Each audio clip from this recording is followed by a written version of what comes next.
Why? Jesus first or the second? Earn yourself lost. This is a vision of life.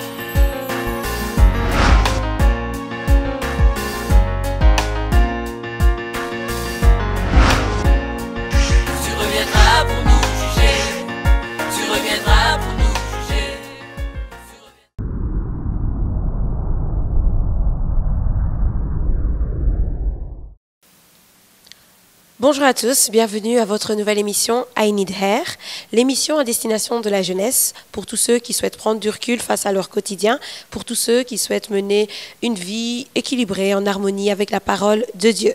Aujourd'hui, nous allons aborder ce thème capital, selon moi, qui est le suivant: j'assume ma foi. La foi. Quand le Fils de l'homme reviendra sur terre, trouvera-t-il la foi sur la terre? Telle est la question. Quand le Fils de l'homme reviendra, quand Jésus viendra, admettons que Jésus revienne aujourd'hui, est-ce que ta foi est activée? Et alors la trouvera-t-il? Qu'en sera-t-il? Il est très nécessaire pour nous jeunes d'activer notre foi, parce que lorsque Jésus reviendra, il aimera trouver cette foi. Alors j'aimerais d'abord définir ce qu'est la foi, parce que j'entends très souvent les jeunes dire « moi, j'assume mon caractère, j'assume mon identité, j'assume ce que je suis ». Quand ils font des erreurs, ils arrivent même à dire « j'assume mes erreurs ». Et alors, qu'en est-il concernant votre foi chrétienne? Est-ce que vous assumez votre foi? Aujourd'hui, c'est l'occasion pour nous de prendre la température. Assume-t-on notre foi? La foi, qu'est-ce que c'est? Brièvement, je pourrais dire que la foi, c'est croire fortement en Dieu. Je dirais même que la foi relève d'une ferme conviction, d'une ferme décision du jeune de croire en Dieu, de mettre toute sa volonté en la personne de Dieu. Je crois en Dieu, je crois en ce qu'il peut faire pour moi. Avoir confiance en lui. En quelque sorte, c'est ça la foi. La Bible nous décrit la foi comme étant une ferme assurance des choses qu'on espère, une démonstration de celles que l'on ne voit pas. Nous pouvons retrouver ce verset dans le livre d'Hébreux, au chapitre 11, à partir du verset 1er. Alors, la foi est donc l'assurance et la démonstration. Ça va de pair. La foi est une ferme assurance des choses qu'on espère et alors une démonstration de celles que l'on ne voit pas. Nous comprenons donc que si je crois, cela doit entraîner quelque chose. Mais quelle est cette chose? En effet, croire entraînera le fait que tu seras jugé, comment dirais-je, agréable à Dieu. Si tu crois, en tant que jeune, tu seras jugé tel une personne juste et agréable à Dieu.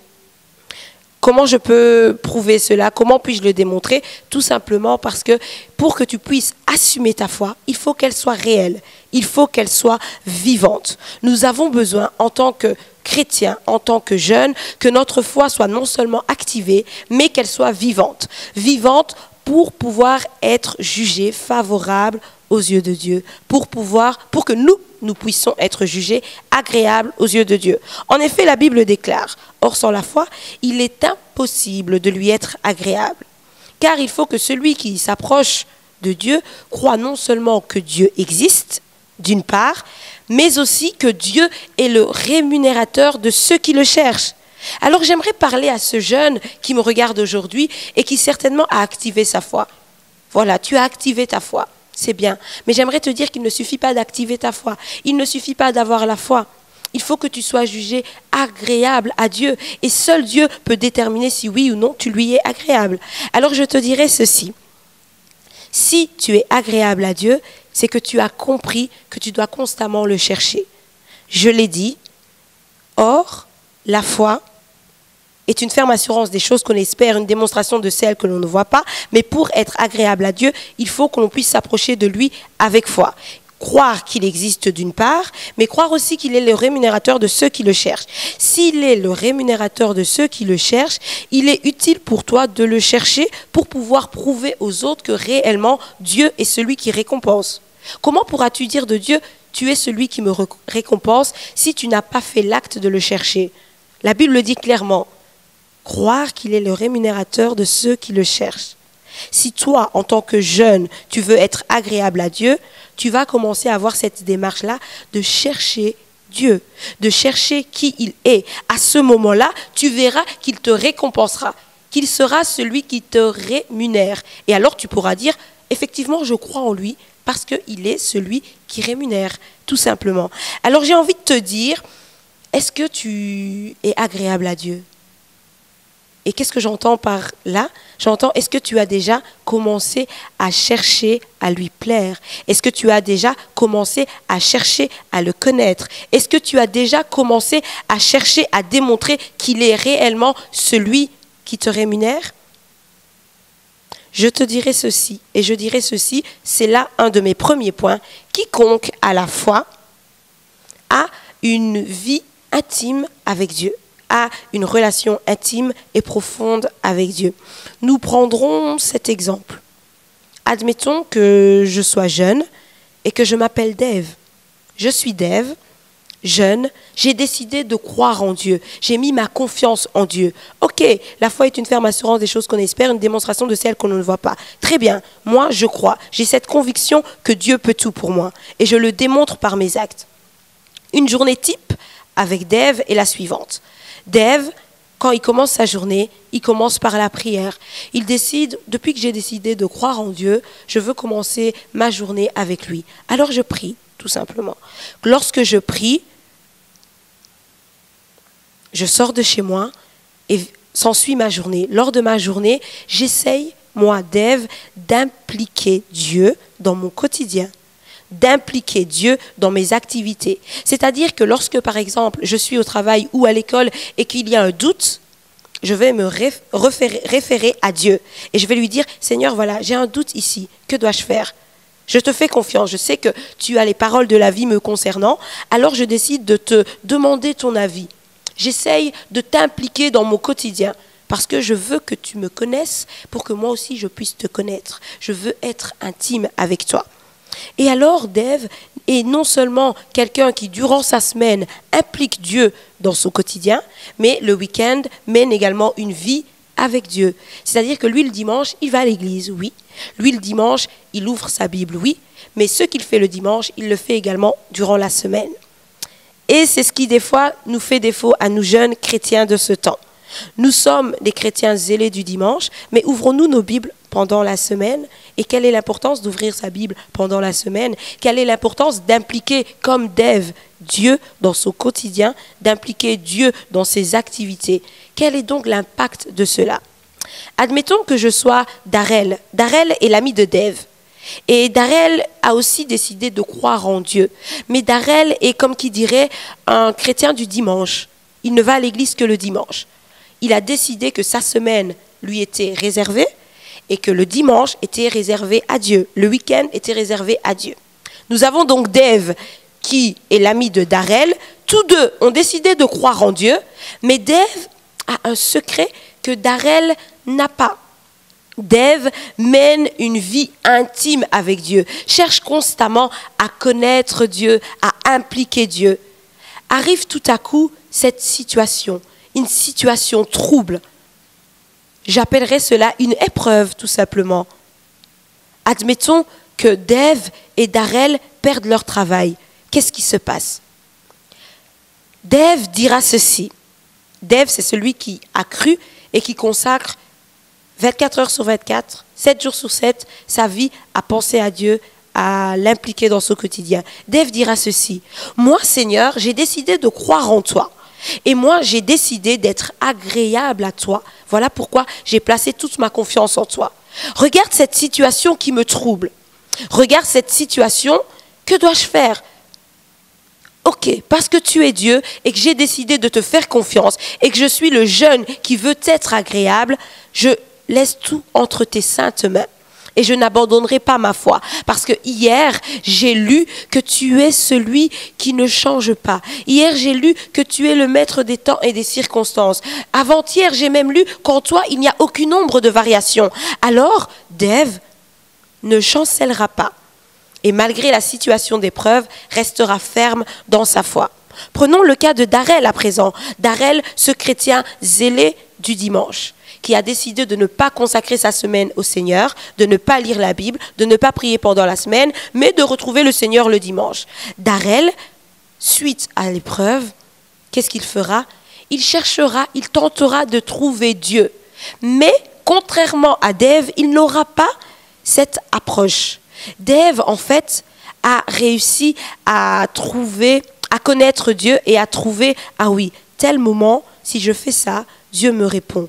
Darrell, vu qu'il n'avait aucune intimité avec Dieu, vu que toute sa vie et quand tout allait bien, il ne cherchait pas Dieu, quand vient la détresse, il essaye de chercher Dieu, mais a du mal à atteindre Dieu. Vous voyez la nuance ? Il y a Dave qui arrive à atteindre Dieu, donc du coup, peu importe sa situation, il en sort vainqueur, pourrais-je le dire ainsi. Et il y a Darrell qui n'arrive pas à atteindre Dieu. Pourquoi? Parce que dès le départ, il n'a jamais impliqué Dieu dans son quotidien. Il n'a jamais voulu que Dieu mène une vie avec lui. Et il a toujours repoussé Dieu. Donc quand viendra la détresse, quand vient l'épreuve, Darrell est susceptible non seulement de dire « Mais Seigneur, je t'avais choisi, pourquoi tu t'impliques pas dans mon quotidien ?» Il est susceptible de dire ça, mais encore, il est susceptible de perdre sa foi. Darrell est susceptible de perdre sa foi. Je ne sais pas si tu t'es reconnu dans l'un des profils que je viens de citer.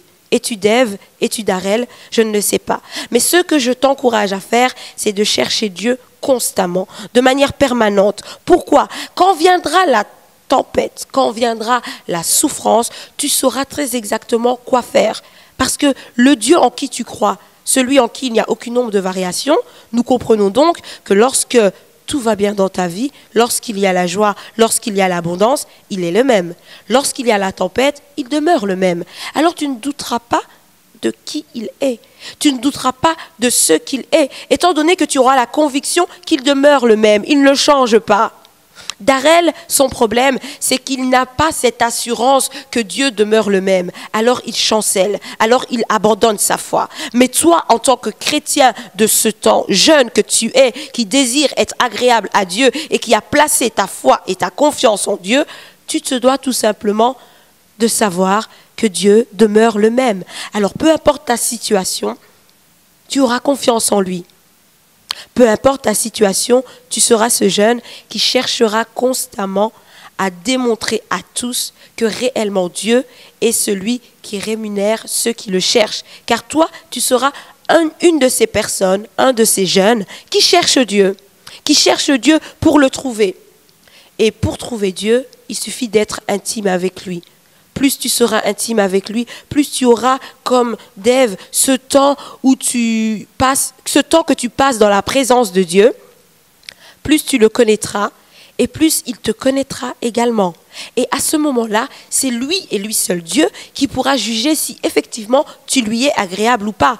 En fait, le problème de la jeunesse actuelle, c'est que nous avons tendance à croire en Dieu facilement. Il n'y a pas de souci, je crois en Dieu. Mais ce qui s'ensuit, c'est que nous ne cherchons pas, nous ne poussons pas notre relation avec Dieu. Et du coup, on ne lui est pas agréable. Parce qu'il ne suffit pas de croire, il faut également le chercher. C'est ainsi qu'il pourra te récompenser et qu'il attestera clairement qu'effectivement, tu lui es agréable. Je ne sais pas si je me fais comprendre, mais je pense que le message passe. J'aimerais te dire aujourd'hui, cherche constamment Dieu et tu lui seras agréable, il te connaîtra et il pourra témoigner, effectivement, celui-là m'est agréable. Et alors cela me fait penser à une histoire. Parce que je l'ai dit, quiconque à la foi a une intimité, une relation profonde avec Dieu. Et je dirais en deuxième point, quiconque à la foi reste ferme malgré la situation trouble. Malgré le trouble autour de toi, tu restes ferme, tu restes posé, tu restes calme, tu restes stable parce que tu sais celui en qui tu as cru, tu le connais et il te connaît en retour. Et je disais que cela me faisait penser à une histoire dans la Bible. Une histoire d'ailleurs qui m'a vraiment interpellée. Remarquez ceci, Jésus et ses disciples sont dans la barque. Jésus et ses disciples sont dans la barque, une barque. Et que se passe-t-il? La tempête survient. Et lorsque la tempête survient, que remarquons-nous? Jésus qui était en train de dormir ne se souciait pas de la tempête. Ses disciples ont commencé à paniquer. Les disciples de Jésus ont commencé à avoir peur. Et qu'est-ce qu'ils ont fait? Ils ont cherché Jésus. Ils sont allés le réveiller. Ils lui ont dit, et c'est comme nous, quelquefois, quand nous vivons une situation trouble, nous disons, mais Seigneur, ne vois-tu pas la situation dans laquelle je me trouve? Pourquoi ne t'impliques-tu pas dans ma situation? Et c'était un peu pareil pour eux. Ils réveillèrent Jésus et ils dirent à Jésus, mais ne vois-tu pas que la tempête est là pour nous faire périr? Ne vois-tu donc pas que nous allons mourir? Et Jésus, ce qui m'a interpellée, vous savez, c'est que Jésus n'a pas directement réagi à leurs propos. Jésus n'a pas dit, oui, je vois la tempête, mais moi je reste calme. Jésus a dit, mais où est donc votre foi? Où est donc ta foi dans les situations troubles? Où est-elle? Ce qui est intéressant dans cette histoire, c'est que nous pouvons considérer, et je pense que vous serez d'accord avec moi de dire que les disciples connaissaient Jésus. Ça faisait un moment déjà qu'ils avaient été appelés par Jésus. Ça faisait un moment qu'ils écoutaient les paraboles de Jésus. Ça faisait un moment qu'ils étaient témoins des miracles que Jésus faisait autour d'eux. Et pourtant, nous pouvons considérer ici précisément qu'ils ne connaissaient pas Jésus. Et pourquoi je peux l'affirmer? C'est parce que lorsque Jésus a menacé la tempête, lorsque Jésus a calmé la tempête, regardez le discours des disciples. Qui est donc cet homme? Qui est donc cet homme? Nous pouvons comprendre par là qu'ils ne connaissaient pas réellement Jésus. Ils vivaient avec Jésus, ils marchaient avec Jésus, mais c'était encore superficiel. Il n'y avait pas encore cette intimité profonde qui leur permettrait de dire que, voilà, malgré la tempête, nous n'avons rien à craindre, et même si Jésus dort, ne le dérangeons pas, tout s'arrangera. Non, eux, ils avaient peur. Ils avaient le besoin de dire à Jésus, Jésus, implique-toi d'urgence dans notre situation. Ne vois-tu donc pas que nous sommes en train de mourir? C'est très interpellant, c'est très choquant de pouvoir se dire que lorsqu'on ne connaît pas le Seigneur, nous aussi, on arrive à chanceler. Nous aussi, on demeure instable.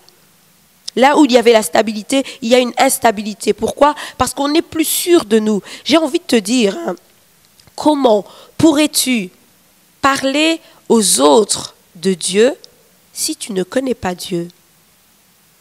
Comment pourrais-tu démontrer ta foi si tu ne connais pas celui qui te pousse à avoir cette foi? Telle est la question. Et c'est ce qui arrive. Jeunes que nous sommes, nous avons honte de parler de Dieu. Et des fois, nous avons peur. Pourquoi? Parce que nous ne connaissons pas la personne. Nous ne connaissons pas Christ. Si nous connaissions Christ, nous serons à même de parler de lui à haute voix. Nous serons, nous parlerons de lui avec aisance. Mais si on ne le fait pas, c'est parce qu'en fait, on ne le connaît pas réellement. Alors aujourd'hui, j'ai envie de t'encourager. Tu veux assumer ta foi? Commence par connaître qui est Dieu. Tu veux assumer ta foi? Commence à connaître qui il est et tu pourras déterminer face à toutes tes situations, face aux vents qui viennent dans ta vie, face aux tempêtes, que Dieu ne change pas. Alors s'il est bon pour moi quand tout va bien, il le sera également quand tout va mal. Alors moi, je reste stable. Alors moi, je ne m'inquiète pas. Mais alors, jeune, es-tu agréable à Dieu? Ce qui sous-entend jeune, es-tu intime avec Dieu? Ce qui sous-entend jeune, es-tu capable de rester stable durant une situation trouble? Nous n'assumons pas notre foi. Nous ne parlons pas ouvertement de ce en quoi nous croyons parce que nous ne connaissons pas de manière intime qui il est. J'ai peur, j'ai honte de parler de Dieu parce que je ne le connais pas.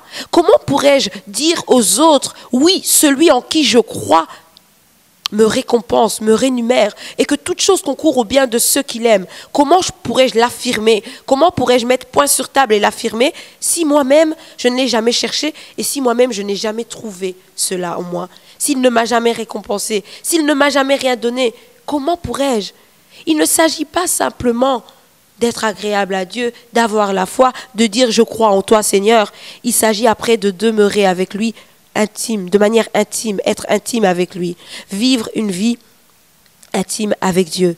Quiconque à la fois mène une vie intime avec le Seigneur, quiconque à la fois est donc agréable à Dieu, sous-entendu, cherche constamment Jésus, quiconque à la fois restera ferme dans une situation trouble.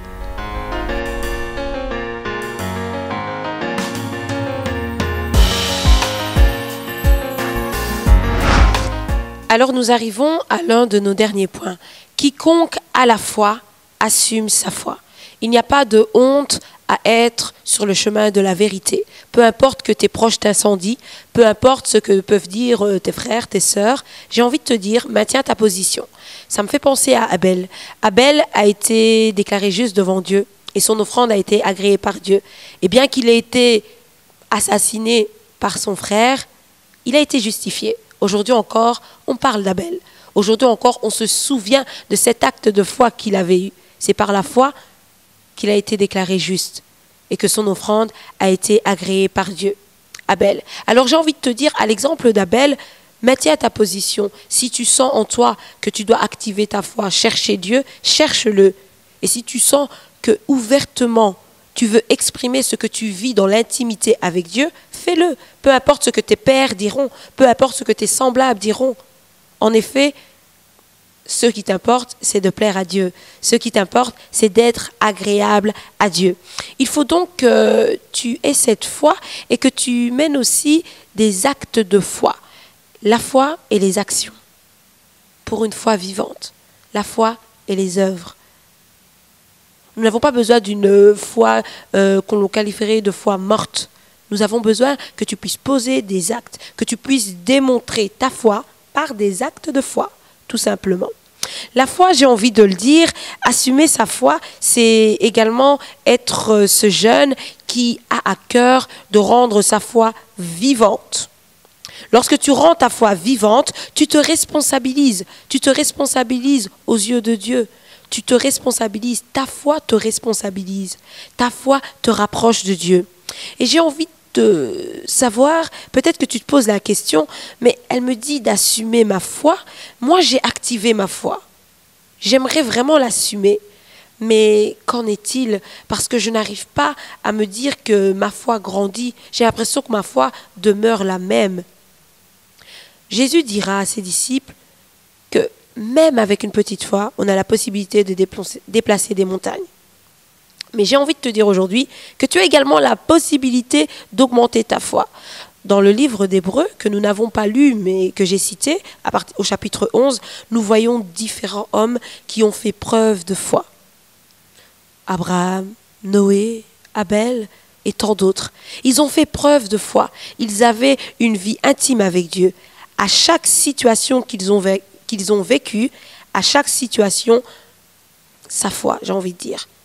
À chaque situation trouble, à chaque situation, son niveau de foi. Quel est ton niveau de foi? Et comment augmenter ta foi pour alors être ce jeune qui assume complètement sa foi? Mes pistes d'action pour toi, c'est d'abord de croire. Et je pense que tu as déjà fait ce pas. Tu as cru. Mais alors je te dirais, va puiser la force dont tu as besoin dans la parole de Dieu.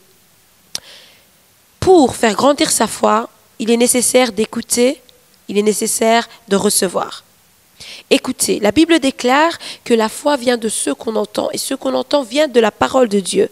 En quelque sorte, la foi vient de la parole de Dieu. Tu veux faire grandir ta foi? Médite la parole de Dieu jour et nuit. Méditer la parole de Dieu jour et nuit, c'est accepter cette parole, c'est comprendre cette parole, c'est assimiler cette parole, la pratiquer. Et alors, à ce moment-là, lorsque tu pratiques la parole de Dieu, tu la reçois. Donc, tu veux faire grandir ta foi, écoute et reçois. C'est-à-dire, écoute, médite la parole de Dieu et assimile, pratique la parole de Dieu. Tu veux faire grandir ta foi, n'aie pas peur de demander à Dieu d'augmenter ta foi. Ah oui, pourquoi avoir peur? Les disciples l'ont fait. Les disciples un jour sont venus et ont demandé à Dieu d'augmenter leur foi. À combien plus forte raison, nous, qui sommes imitateurs de Christ, qui sommes à l'exemple des disciples serviteurs de Dieu, pourquoi ne demanderons-nous pas à Dieu tout simplement d'augmenter notre foi? J'aimerais que tu puisses demander à Dieu d'augmenter ta foi. Et il le fera. Le juste vivra par la foi. Et la Bible dit aussi que le malheur atteint souvent le juste, mais Dieu l'en délivre toujours. Ah ouais, le malheur qui atteint souvent le juste vivra par la foi. C'est-à-dire que grâce à ta foi, tu seras libéré de ton malheur. Si tu crois, tu verras la gloire de Dieu. Mon dernier point est le suivant. Quiconque croit en Dieu verra la gloire de Dieu. Que Dieu vous bénisse. Pour tous les retours, n'hésitez pas à nous contacter sur notre adresse email info@joa.com et alors vous pouvez également nous contacter par téléphone au 0488 14 06 57. Vous étiez sur votre émission I Need Air. Que Dieu vous bénisse et à la prochaine.